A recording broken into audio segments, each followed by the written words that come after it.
When my mother and father first got married, they lived up in Ipoh. One of the early stories my mother told me, in the early days we used to take the ship. I had a 3-week cruise, but I don't remember anything about it. No, my first recollection of those journeys was flying from London to KL. As a teenager, I used to wonder what it looked like out of the front of the aircraft. So what is it like when you're actually flying? I joined the RAF CCF at school, this is the Combined Cadet Force. There's one particular moment in the mid-90s when I was flying the Hawk up out of Lossiemouth, which is up in the Moray Firth, up in Scotland. So I got airborne at 8 o'clock in the morning one August day, and it was not a breath of wind, not a cloud in the sky, beautiful blue sky. And being autumn, all the bracken and heather were all starting to go golden brown, and you could see all the purple and the greens and the oranges and the colours. And I flew down this valley, or loch, and the water in it was dead calm. So it's like a mirror. And I was flying down this valley and I could see the colours, I could see the waterfalls coming down the side of the valleys. And I was flying straight down this at 420 knots, at 250 feet. I remember saying to myself, I can't believe I'm being paid for doing this.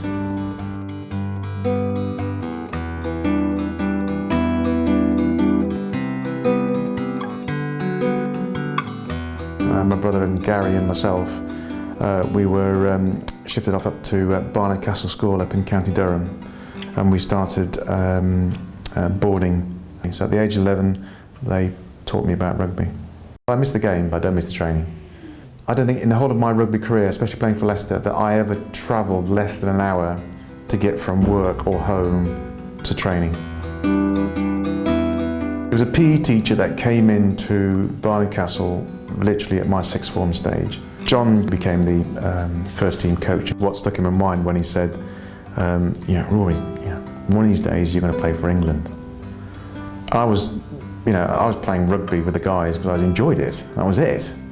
I picked the age of 20, and I literally just joined Leicester Tigers the year before and got in their first team in October, November time.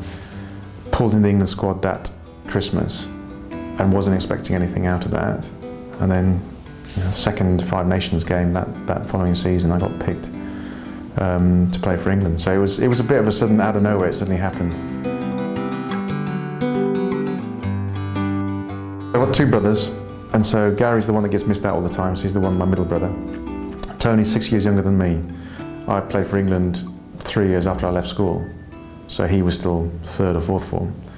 So, he was always known as Rory's brother, as you do, a sibling always tends to follow the other one. So, but he ended up at Leicester University, so when he joined Leicester, he obviously joined Leicester Tigers.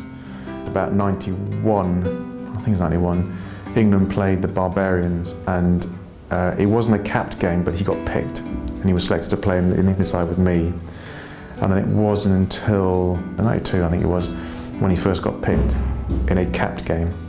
And he was selected to play, and we played together. We played, I think, on record, I think it was 17 or 18 times we played together for England in a capped game.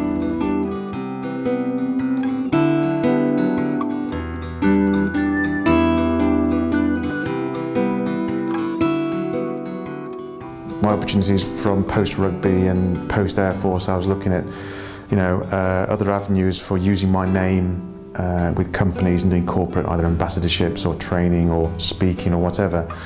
And this opportunity came up to run a training program for a business, and I'd been speaking to a couple of mates who were in the military, and the opportunity came up, so I decided to go for it, and that sent me off down the line of running my own business.